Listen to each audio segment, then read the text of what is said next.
Саламатсыз ба? Гүлзира Аралбек қызы. Мен келсе, дүкенге барып, құрт сатып алдым. Ал енді құрттың жасалу жолын білгім келеді. Жарайды Айбек. Ендеше біз бүгін сол құрттың қалай жасалу жолын үйренейік. Ал бізге құрт жасау үшін не қажет деп ойлайсың? Сүт қажет. Дұрыс айтасың, сүт қажет. Ал сүтті біз қайдан аламыз? Үй жануарлардан аламыз. Дұрыс айтасың Айбек. Біз құрт жасау үшін бізге сиыр сүті, қой сүті және ешкі сүті қажет. Біз сүтті үлкен ыдысқа қойып, құйып, сосын оны отқа қойып пісіріп аламыз. Піскен сүтті оттан түсіріп, шамалы уақыт салқындату үшін қойып қоямыз. Салқындаған сүтке айран құйып, келе ғой, айран құя ғой.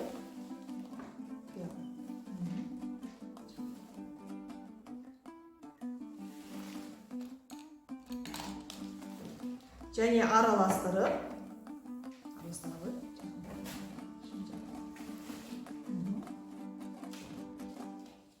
бетін жауып, шамалы уақытқа қойып қоямыз.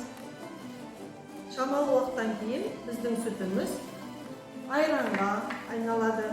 Және айраннан бөліп сары су пайда болады. Сары судан бөліп алып айранды біз арнайы қалташаға құйып сүзбе аламыз.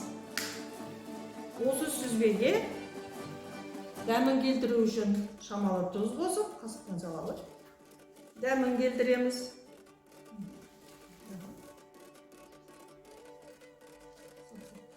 Сүзбеге салып, араластырып,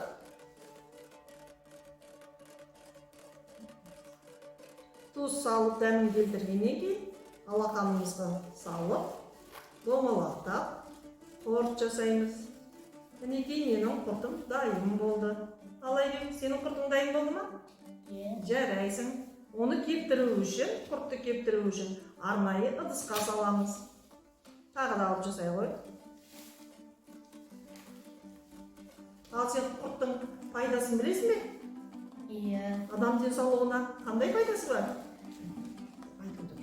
Құрт біздің денсаулығымызға пайдалы табиғи өнім. Ол сүйектер мен тістерді нығайтады. Иммунитет, асқазан ішек жүйесін жақсартады, иммунитетті күшейтеді. Жарайсың. Құрттың тағы да қандай түрлері болатынын білесің бе? Иә. Құрт, балық, ақ құрт, қара құрт, майлы құрт. Құртты тек қана дөңгелек пішінде емес, сонымен қатар қалауынша сыртқы құрттар жасауға да болады. Алып жасай ғой. Иә. Дәмі қандай болғанын татып көргің келеді ме, Айбек? Иә. Дәмін татып көрейікші, қандай болды да?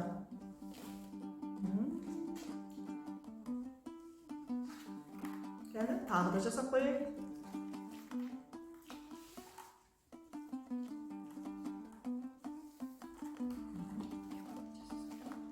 Екі қолымен де жасай берші.